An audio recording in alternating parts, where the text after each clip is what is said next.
guys to get all of that caught up. You guys know how I am, and I move fast and furious.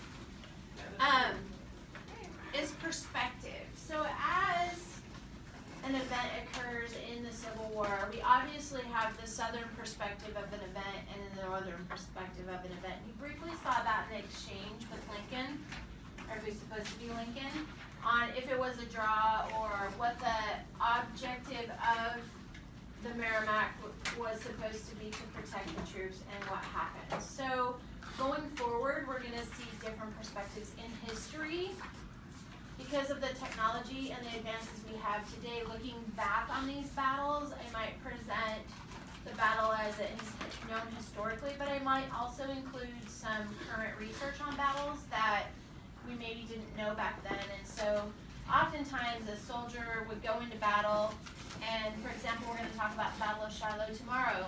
So we have veterans associations today, and we had them back then. They would get together and have a few drinks and discuss what happened, and that might be bragging. How many of you go fishing and you're like, I caught the biggest fish, and maybe it's like a guppy. So, always. Right? Always the biggest fish. So it's kind of the same thing in battles, but we're going to see this where the North might feel that, oh, they killed so many soldiers, and we do have a death count, but how they were killed and where they were killed may differ from the analysis and the research and the technology that we have today, looking back, versus what was told went on historically. So we call that historiography, and it's the study of people's perspectives and how they view events. So while something may occur in this classroom, Mr. Hollett might have one perspective of how it occurred.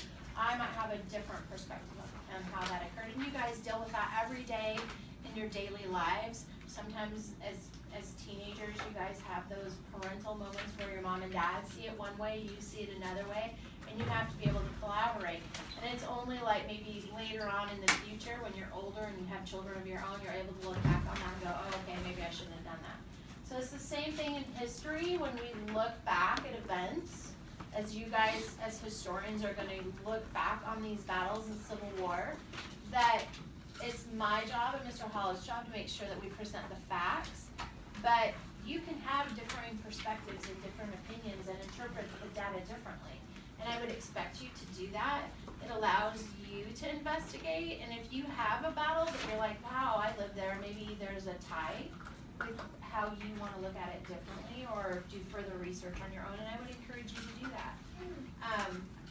Many of you know I'm not a Civil War historian, so as I'm researching what I'm going to teach you, I try to make it interesting and relevant and hopefully bring not only what we know historically happened, but maybe some fresh eyes to it. Okay? So you have about 5 minutes until the general, make sure you clean up and everything. I would like you to work on your journals and get those done. I am going to check those and make sure they're done this week, so work on those. And your maps. Okay? All right, cool. So put the journal, for those of you that were gone this week, I know there's a couple of you, to work on your journal. The journal from Friday is right here. I got that.